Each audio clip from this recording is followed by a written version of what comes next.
Então, bem-vindo. Esse é um trabalho para a disciplina de Economia Internacional na faculdade, na nova FCSH. E o tema desse trabalho é o acordo comercial entre a União Europeia e o Mercosul.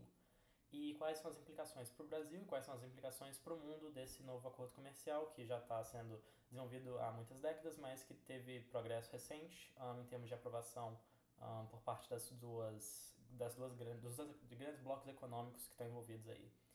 Certo. Então, eu tenho aqui algumas perguntas. Elas vão abordar primeiro sobre o acordo em si, o que é o acordo e o seu escopo. Depois, eu gostaria que a gente conversasse um pouco sobre os impactos que são previstos, especialmente para o Brasil. E, por último, algumas implicações da assinatura e da ratificação desse acordo posteriormente no contexto político, no contexto econômico global. Certo. Então, a primeira pergunta seria, Daniel, se você... Na verdade, antes de tudo isso, eu gostaria que você se introduzisse. Peço desculpas agora que eu estou gravando na tela. Pois não. Se introduzisse, enfim, aos outros membros do grupo. Quem é você, o que você trabalha, qual que é a sua participação nesse contexto da economia brasileira.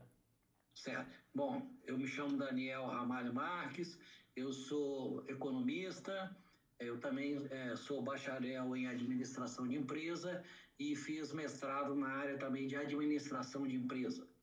Especificamente a respeito do Mercosul, quando ele foi assinado em 1991, eu trabalhava em Brasília, eu era secretário executivo da Confederação Nacional da Agricultura, que é a entidade que cuida da parte agrícola no Brasil. Nós temos Confederação Nacional da Indústria, parte industrial, Confederação do Comércio, parte do comércio, e na época, Confederação Nacional da Agricultura.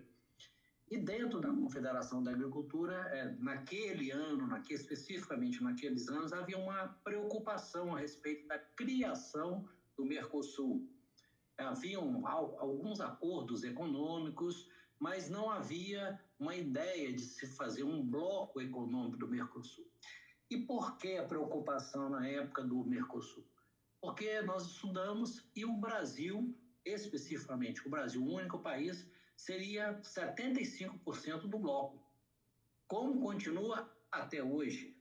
A Argentina com 21% do bloco e o restante Uruguai e Paraguai 2% do bloco, mais ou menos cada um. Então, pensava-se qual é a vantagem do Brasil fazer um bloco econômico onde ele participaria com 75%. O que significaria? Nós abriríamos as nossas fronteiras comerciais para a Argentina, para o Paraguai, para o Uruguai, sendo que nós éramos dominantes no mercado. Havia interesse de fazer isso realmente. Num primeiro momento, a Confederação Nacional da Agricultura foi contra. Nós temos um congresso no Brasil e nós temos, dentro desse congresso, nós temos bancadas. E a gente tem uma bancada ruralista dentro do Congresso Nacional muito forte. E na época a bancada era contra. Eu participei de várias reuniões. Depois fomos discutindo, foram vendo outros aspectos e aí chegou-se à conclusão que, bom, veja bem, ainda não havia esse comércio globalizado que nós temos hoje. Então, por que não iniciar uma parte do comércio na América do Sul? Por que não facilitar o comércio dos países da América do Sul? E também não pensando só na área da agricultura, pensando na área também da indústria. A indústria, por exemplo, automobilística no Brasil teria muito interesse no Mercosul, porque nós éramos fabricantes de automóveis e o Uruguai não fabrica automóvel, o Paraguai não fabrica automóvel e a Argentina tinha uma ideia inicial de fabricar automóveis, mas as grandes marcas globais estavam no Brasil. Então, a indústria, a Confederação Nacional da Indústria era interesse em fazer negócios com a Argentina, abrir um mercado brasileiro. Então, depois de 2 anos, mais ou menos, de conclusão, chegamos, então, à ideia que era interessante para o país do Brasil fazer um bloco econômico, inicialmente com esses 4 países: Brasil, Argentina, Uruguai e Paraguai. E foi feito. Uhum. Entendi. Muito obrigado por se introduzir e também por já abordar um pouco sobre qual foi o contexto econômico e político da criação e da participação do Brasil no Mercosul. E agora para a primeira pergunta. Teria como você explicar, da forma que você achar melhor, o acordo da União Europeia e do Mercosul da perspectiva do Brasil? O que você entende por esse acordo? Esse é um acordo que eu acompanho de perto também. Tem 20 anos de discussão se devemos fazer ou não devemos fazer. Bom, nós temos que também, em primeiro momento, pensar que houve um crescimento do Mercosul. Alguns países foram agregados, a Bolívia agregou-se, a Venezuela foi agregada, mas por questões políticas ela está sob júdice, vamos falar assim, então ela está excluída, e nós temos países parceiros do Mercosul. O Chile, por exemplo, é parceiro do Mercosul, o Panamá é parceiro do Mercosul, enfim, alguns outros países da América do Sul agora participam do Mercosul. E qual é o interesse, o grande interesse de fazer esse bloco econômico entre Mercosul e União Europeia? Bom, o mercado hoje é globalizado. E o Mercosul, os países da América do Mercosul são os grandes produtores de alimentos do mundo. Então, nós não temos ainda uma indústria tecnológica forte, apesar de termos algumas empresas fortes nessa área e poucas pessoas conhecem no mundo. Eu vou citar, por exemplo, o caso da Embraer. A Embraer é uma empresa estritamente brasileira, Sim. altíssima tecnologia e concorre com a Boeing, concorre com essas grandes empresas. Ela está sediada no Brasil. Mas o nosso forte negócio hoje no Brasil é o agronegócio. Então, nós teríamos muito interesse em fazer um acordo com a União Europeia exatamente para trazer o alimento para a Europa e, com isso, trazer a tecnologia da Europa para o Brasil, para os outros segmentos, para a nossa indústria, para o nosso comércio, enfim, para a nossa área do desenvolvimento tecnológico que nós precisamos. Uhum. Então, poderíamos dizer que a principal troca que estaria tendo aqui seria a União Europeia tendo um fornecimento pelo Brasil de produtos da agricultura e do agronegócio, e o Brasil recebendo em troca mais tecnologia e mais produtos de alta patente do lado da União Europeia. Sim, historicamente o Brasil tem uma grande parceria com os Estados Unidos da América. Sempre teve, sempre. Sim, sim. Mas essa parceria, ela nunca foi completa. Porque o americano, apesar de a gente ter fábricas americanas, as fábricas de automóveis no Brasil, quase todas são americanas. Mas há basicamente uma montagem de automóveis no Brasil, não há uma fabricação. Então nós não temos troca de tecnologia. Tentou-se fazer um primeiro acordo de troca de grande tecnologia, foi um acordo que foi feito entre a Embraer e a Boeing. Então foi feita uma fusão das duas companhias, mas essa fusão basicamente durou um ano. Na hora que os americanos perceberam que o Brasil queria também a tecnologia da Boeing, nós iríamos passar a tecnologia da Embraer, mas buscar a tecnologia da Boeing, eles pararam o processo e foi feito, não tem mais o acordo foi desfeito. Então, o processo do Mercosul em relação à União Europeia sim, o alimento para a Europa, que a Europa precisa do alimento, e nós temos tecnologia de ponta. O Brasil é um dos poucos países do mundo onde fazem 2 safras, 2 colheitas de alimento por ano. Então, nós temos território, e olha que apenas 25% do nosso território está explorado para a agricultura.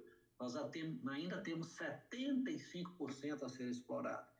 Isso sem contar os outros parceiros. A Argentina também tem um agronegócio forte, o Uruguai também tem e o Paraguai também tem. Então, não estou falando em Brasil, mas o bloco econômico também tem isso. Então, essa ideia essa união de esforço entre o Mercosul e a União Europeia é nesse sentido. Mas nesses 20 anos que eu tenho acompanhado, O acordo não foi feito até hoje por causa da União Europeia.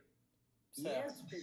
E especificamente por dois países. Um é a França, que não quer de jeito nenhum esse acordo, e outro, algumas vezes, a Holanda ou a Alemanha. Uhum. Exatamente por que eles não querem esse acordo? Porque se o Brasil trouxer os alimentos para cá, basicamente os agricultores franceses não têm como competir com os agricultores brasileiros. Uhum. Como eu falei, nós temos duas safras, nós temos uma empresa de pesquisa que chama Embrapa, que ela é líder mundial em pesquisa de alimentos, então ela fornece, nós plantamos soja no Brasil na montanha, como plantamos soja a nível de mar. Então, a tecnologia nossa em termos de alimento é muito grande. E na Europa não tem o desenvolvimento dessa tecnologia. E aqui, basicamente, tem-se uma safra. Quer dizer, nós temos neve, nós temos outros processos. No Brasil não temos nada disso. Uhum. O acordo ainda não foi fechado porque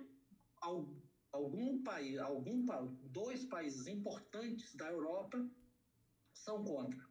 Entendi.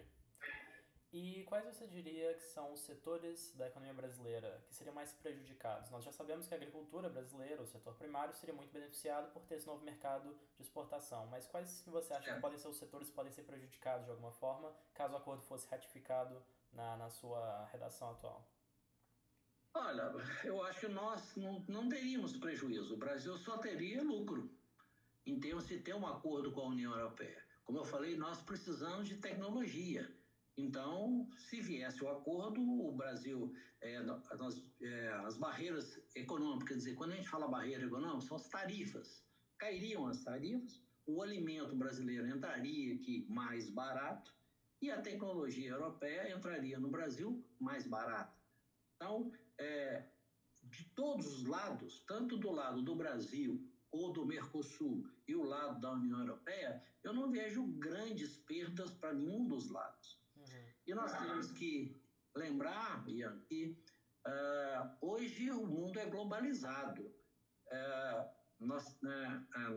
O Brasil, como eu falei, tem 20 anos tentando fazer um acordo econômico com o bloco União Europeia. Mas nós temos que lembrar que a China tem 1 bilhão e 300 milhões de habitantes. A Índia tem 1 bilhão e 200 milhões de habitantes. Não tem a tecnologia de alimento que o Brasil tem. Se o Brasil fecha um acordo econômico com a China ou com a Índia, dificilmente ele vai assinar um acordo com a União Europeia. Exato. E nós temos várias perguntas na frente que tratam dessa questão geopolítica do acordo. Então, esse é um tema que nós vamos voltar um pouquinho mais para frente. Ok. Mas eu gostaria de saber, então, que o acordo não traria propriamente nenhuma desvantagem para o Brasil. Mas, se nós olharmos, por exemplo, o Brasil não tem um setor de manufatura e de indústria tão desenvolvido quanto o da Europa. Não tem a tecnologia que existe na Europa, né, seja no ramo da produção automobilística ou de outras indústrias mais complexas e qualificadas.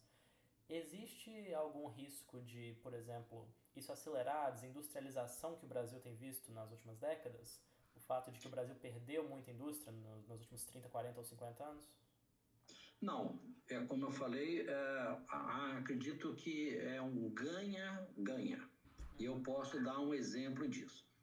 Há 5 anos atrás, o Brasil precisava de comprar caças, aviões caças, e nossos aviões já tinham 15 anos. E, bom, houve uma pressão enorme para que esses caças fossem comprados para os americanos. Então, nós compraríamos. Só que o americano falou o seguinte: eu vendo o avião, mas não transfiro a tecnologia. O que o Brasil fez? Comprou os aviões, a Suécia comprou os aviões da Gripen. O que a Suécia fez? Não, eu vendo os aviões e transfiro a tecnologia para vocês também. Então, no futuro, nós, a Suécia e o Brasil, vamos fazer o mesmo avião. Vou fazer aqui na Europa e vocês vão fazer no Brasil o mesmo avião. Então, o que o Brasil fez? Comprou o avião da Suécia. Então, houve uma transferência de tecnologia. O governo sueco ganhou? Bom, ganhou. Por quê? Porque ele entrou no mercado que era exclusivamente americano. Então, o Brasil foi o primeiro país da América do Sul a comprar. E isso abriu porta para o Gripen sueco. para a Argentina, não só os países também da América do Sul, mas também para outros países do mundo. Opa, não existe só aviões americanos, existem outras tecnologias e um país enorme da América do Sul fez um acordo com a Suécia. Então, divulgou-se o produto. Então, acho que esse melhor exemplo dos caças saindo do mercado americano e vindo para o mercado sueco foi o exemplo da resposta da sua pergunta. Nós não iremos ter desindustrialização no Brasil. Ao contrário, nós teremos crescimento da nossa indústria. Uhum. Entendi. Muito interessante. Já agora, uma outra temática que foi muito contenciosa, principalmente nas negociações europeias, foram as cláusulas ambientais do acordo. A União Europeia teceu várias críticas ao Brasil na forma como o acordo poderia piorar ainda a situação ambiental no Brasil, seja no desmatamento na Amazônia, ou seja, na expansão da produção no Cerrado. Como que você vê essa questão da União Europeia resistir um pouco a assinar o acordo com esse, talvez, um pretexto de proteção climática, ou se isso realmente é uma justificação válida? Olha, para o Brasil, essa não é uma justificativa válida. Antes, no preâmbulo da nossa conversa, eu falei para você que nós temos 25% apenas do nosso território ocupado e 75% do nosso território completamente desocupado. Então, a questão ambiental é uma questão política europeia, não é uma questão política brasileira. Se você pegar um avião no Brasil, dependendo dentro da Amazônia, você fica 3 horas dentro de um avião, olhando para baixo e vendo árvores. Árvores, árvores e árvores e árvores. Então, não é a questão ambiental não é uma questão brasileira. O Brasil não tem problema ambiental. Nós não temos. E, inclusive, a nossa legislação é muito rígida a respeito disso. Então, por exemplo, em todo local onde se faz produção agrícola, 15 a 20% da área é reservada para a questão ambiental. Não se pode produzir naquilo. Uhum. Mas aqui na Europa, esse tema é muito sensível. Por quê? Porque nós fazemos 2 safras por ano. E nós temos tecnologia para desenvolver o solo, para não degradar o solo. Porque não adianta você plantar 2 vezes por ano e depois o solo ter erosão, você matar o solo. Não. Nós desenvolvemos tecnologia de ter 2 safras e ainda preservar o solo. Então, o Brasil ainda tem possibilidade de expandir a sua produção agrícola ao dobro que nós temos, que não vamos mexer na questão climática mundial. Nós não vamos mexer com isso. Então, isso é uma questão pontual de alguns grupos aqui da Europa. Isso não é uma coisa sensível no Brasil. Nós já tratamos as questões ambientais no Brasil, elas são muito bem definidas, existem regras muito rígidas a respeito disso, a nossa legislação ambiental é uma das mais avançadas do mundo. Então, não é que nós vamos, todo mundo fala assim, olha, nós vamos degradar a Amazônia. Gente, a Amazônia é metade do Brasil, e não é só o Brasil. A Amazônia é metade da Venezuela, a Amazônia é metade da Colômbia, a Amazônia é metade da Guiana. A Amazônia não fica só no Brasil, ela fica também em outros países. Mas quando fala em Amazônia, todo mundo pensa no Brasil. Ela é a grande maior parte dela fica no Brasil, mas a outra parte fica nos outros países. Então, por que não fala da questão da Amazônia na Colômbia? Uhum. Ninguém sabe que tem Amazônia na Colômbia. Ninguém sabe que tem na Venezuela. A Venezuela é um dos maiores produtores de petróleo do mundo. Então, não se toca nesse assunto.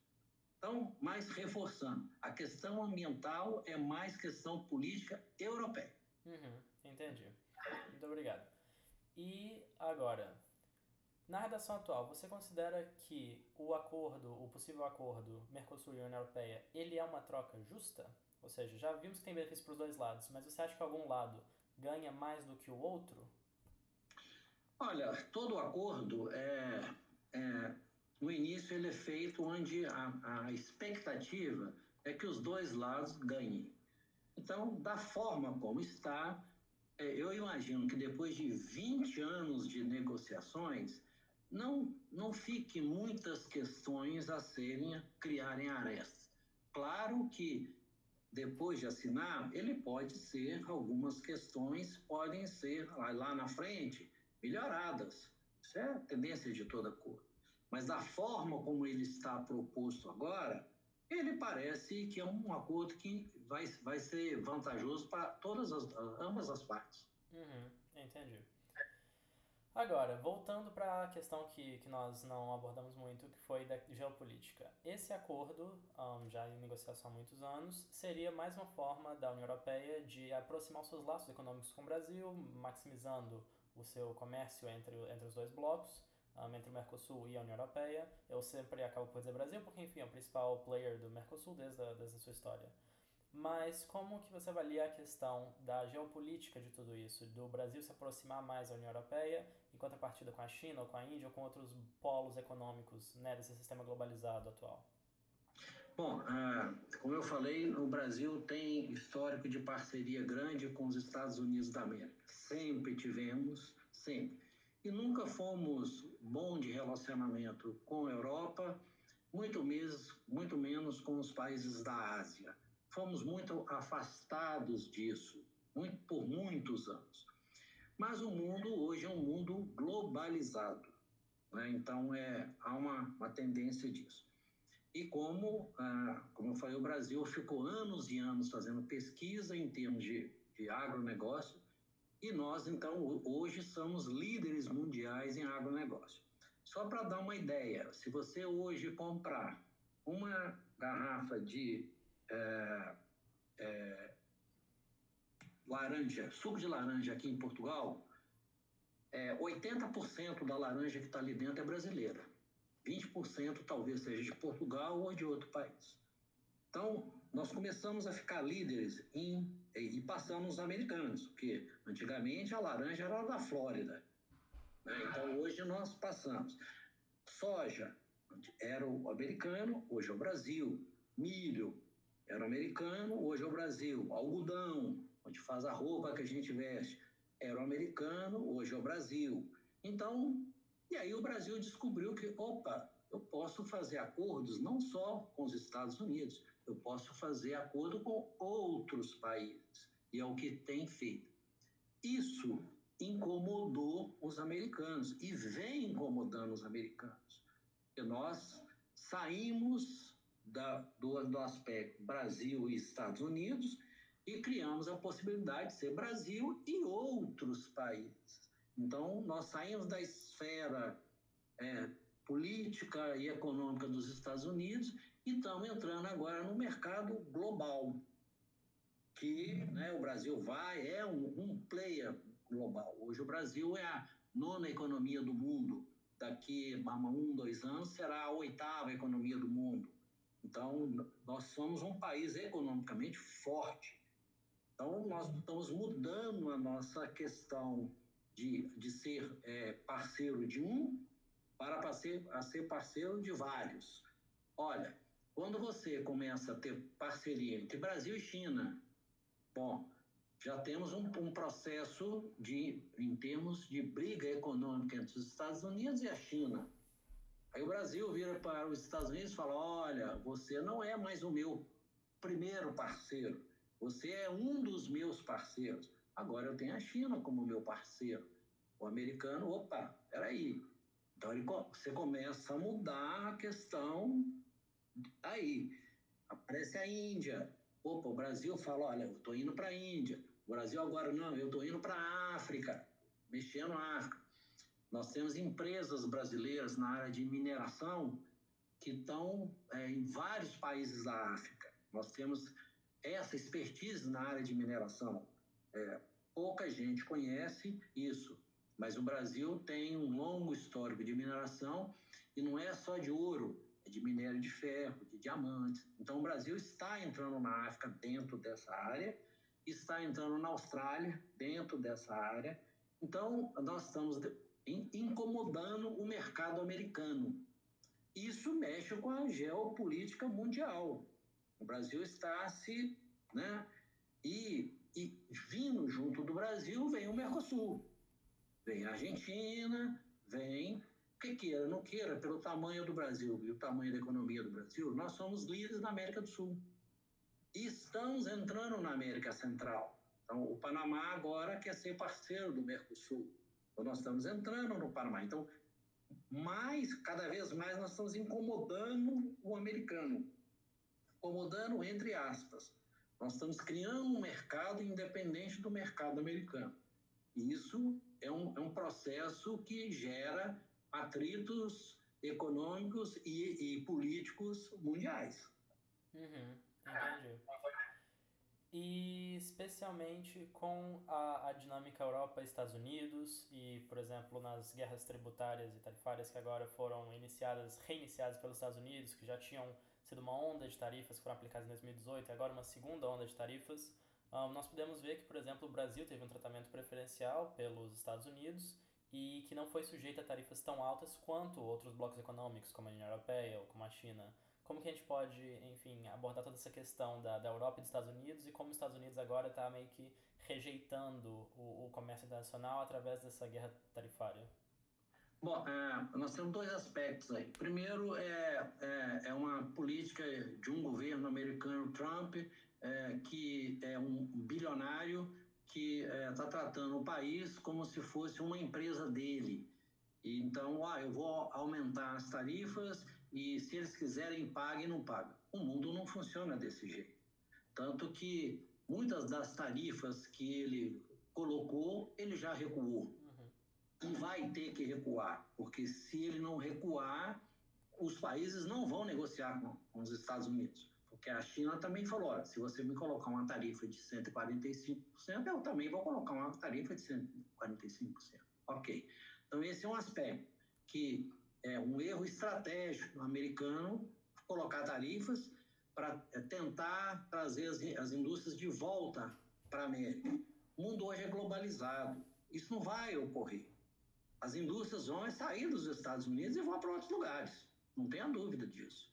No primeiro momento pode ter um impacto tudo, mas quem vai sofrer com isso é a população americana. Os preços dentro dos Estados Unidos vão aumentar, a inflação americana vai aumentar. Então, isso. Bom, outro aspecto é o seguinte, o Brasil foi salvo, só colocou 10% do Brasil. Olha, na situação que eu falei para você, da questão geopolítica, o Brasil está buscando outros mercados, tudo. Se o Trump põe uma política de 20% para o Brasil dá tchau para os Estados Unidos, falando, ok, essa me tarifou, eu não vou exportar alimento para você. Eu tenho outros mercados. Eu vou para a China, eu vou para a Índia, eu vou para outros. Então, entre aspas, ele salvou o Brasil. O Brasil não foi penalizado. Não, nós não fomos penalizados, não. Ele não quis foi mexer com o Brasil. Porque hoje, os Estados Unidos dependem da comida importada do Brasil. O maior produtor de carne dentro dos Estados Unidos é uma empresa brasileira, chama JBL. Ela já é brasileira. O maior produtor de frango dentro dos Estados Unidos é a empresa brasileira. São brasileiros que são donos dessas empresas. Seria a JBS? A JBS. Ela está dentro dos Estados Unidos. A maior produtora de carne americana hoje é a JBS. É brasileira. Entendi. Então, carne bovina. Então, vai sobretaxar o Brasil? A JBS fala, ok, eu então não vou importar carne do Brasil, vou tirar minha empresa daqui e vou levar lá para a China. Vou tirar a carne que é produzida no Brasil e vou levar para a China, vou levar para a Índia, vou levar para a África.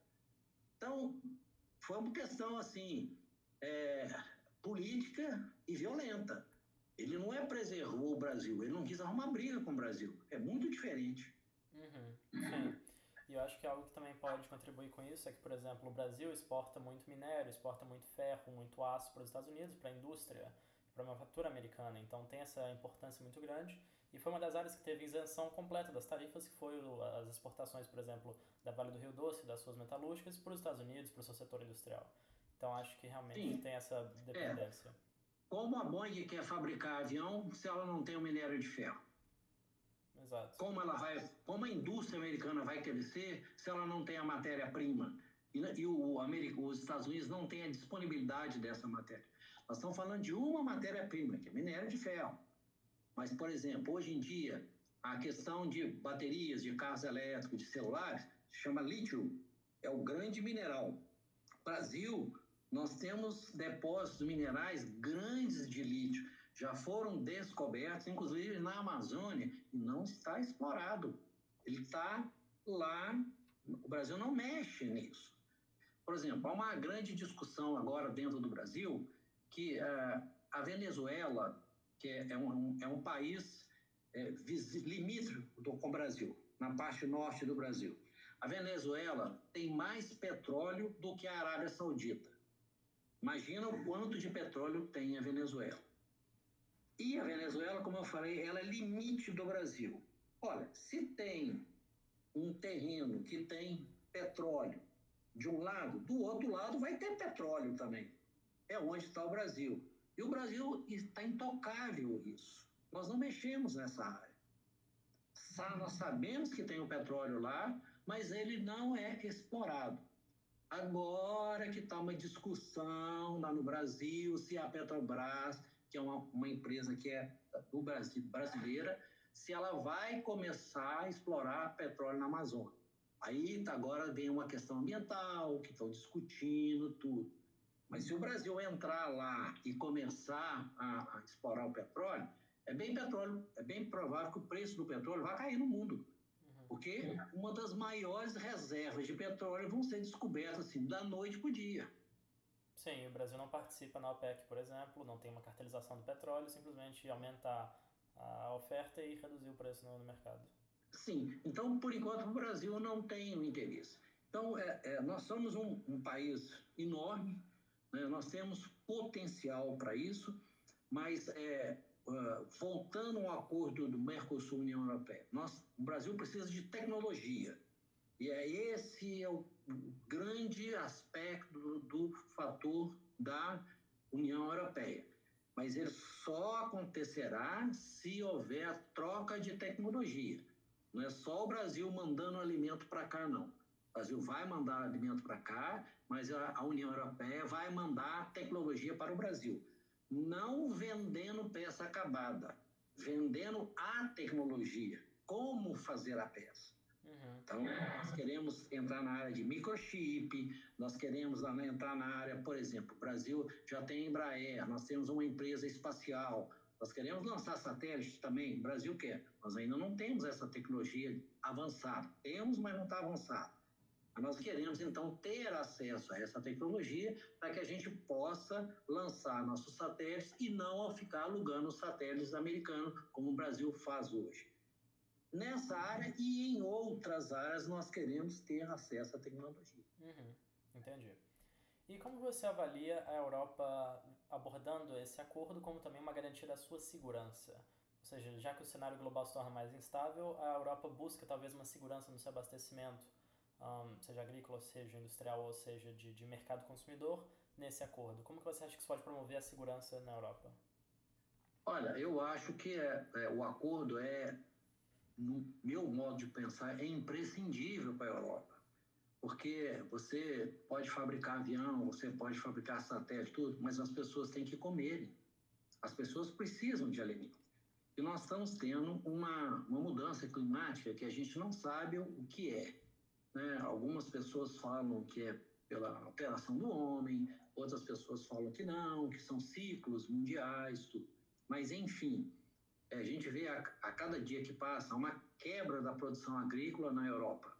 Então, ela precisa de alimentos. Então, um acordo desse para a Europa é um acordo de tranquilidade de alimentos. Então, ela vai ter, os 26 países membros da comunidade europeia vão ter acesso a alimentos. E eles estariam disponíveis neste momento. Mas, como eu falei, demorando um acordo, o Brasil pode fazer um acordo econômico com outros países. Isso acontecendo, talvez a gente não tenha essa possibilidade de ter a Europa como nosso cliente principal, vamos falar assim. Nós teríamos um cliente, mas que ele não seria o principal, ele seria um dos vários que nós temos.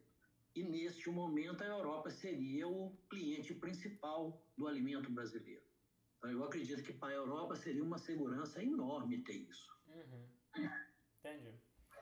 E agora, se você pudesse renegociar qualquer ponto do acordo ou implementar qualquer mudança, o que você mudaria e qual você acha que deve ser a principal lição que o Brasil deve tirar das negociações, que já duram mais de 20 anos, e da final assinatura e ratificação do acordo? Olha, as lições que a gente tira é o seguinte, o grande processo, por que o acordo não foi assinado e estamos 20 anos discutindo ele? Por uma questão política. Ora, o Brasil tem uma vertente política, ora, a Europa tem uma vertente política. Então, o que nos atrapalha é a questão política. Os políticos deveriam deixar os técnicos trabalharem nesse acordo e fecharem o acordo e largarem as questões políticas de lado. Aquilo que eu falei, por exemplo, a França. Hoje o Macron ele é sufocado pelos agricultores franceses, porque se ele fechar o acordo, ao ratificar o acordo, os agricultores franceses falam para ele, você vai matar a agricultura aqui na França. E ponto. Então ele está sendo a política está interferindo numa questão que é basicamente técnica. Então, deveríamos, como eu falei, deixar os políticos de lado. Eu sei que esses acordos envolvem geopolítica, enfim, interesses, tem vários interesses, tem camadas e camadas de interesse aí no meio desse processo como um todo. Mas o que atrapalha é esse lado. Os técnicos, tanto europeus como brasileiros, deveriam sentar e discutir, olha, o que é bom para a Europa e o que é bom para o Brasil nesse aspecto. E fazer isso. A dificuldade é que a União Europeia, nós basicamente somos 4 países no Mercosul. Como eu falei, temos países, aliás, somos 6 países, sendo um está suspenso, a Venezuela. Então, nós somos 5 países que votam. E aqui na Europa são 27 países. Uhum. Então, você negociarem com 27, os interesses são muito diversos. Né? Os 5 nós temos os nossos interesses, mas eles são onde um parceiro tem 75% do mercado, que é o Brasil, é muito mais fácil você negociar. Aqui na Europa, não. Nós temos 27 parceiros, onde cada um tem o seu voto e ele conta. E se um for contra, não é feito o acordo. E nesse momento parece que 2 não querem fazer o acordo. Então, a questão política que está atrapalhando. Meu ponto de vista é esse. Uhum. Entendi. E como você vê o futuro? Você vê esse acordo sendo finalmente ratificado pelos 27 Estados-membros e pelos 5 ou 6 Estados-membros do Mercosul? Eu imagino que sim. A Europa está passando por um processo político um pouco diferente.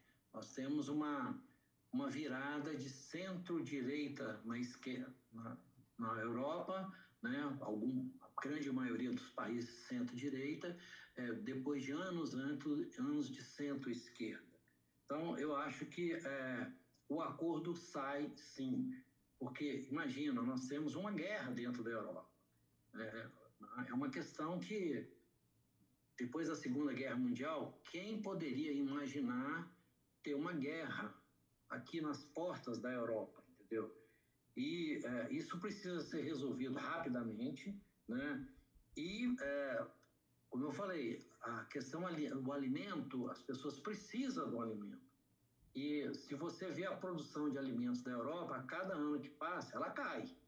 Ela vai caindo, vai caindo, vai caindo, vai caindo, vai caindo, e a do Brasil crescendo, crescendo, crescendo, crescendo, crescendo. Então, eu vejo que, por parte da Europa, há uma necessidade premente de assinatura do acordo. E o Brasil está disposto a assinar esse acordo, como eu falei, há 20 anos. Nós estamos há 20 anos negociando, mas se fosse pelo Brasil, esse acordo já teria sido feito há muito tempo. Entendi. Mais alguma coisa que você gostaria de adicionar? Algum comentário? Olha, eu vejo a questão política mundial. Nós temos players hoje mundial, né? Então, acabou o Império Americano e o Império Americano ele está sendo desmembrado entre China, entre a Índia. E, a gente não pode esquecer que a África, apesar de ser várias nações, uma hora eles vão se entender e aquilo lá vai virar uma superpotência também, entendeu? Porque eles têm terreno, eles têm, igual o Brasil, tem as mesmas condições do Brasil de plantar, enfim, de ter tecnologia, tudo. Então, nós temos a América do Sul, que é um player. Então, nós temos que avançar na globalização para que as pessoas fiquem felizes. Imagina, nós estamos vindo uma inteligência artificial aí que ninguém sabe o que vai acontecer dentro dessa inteligência artificial.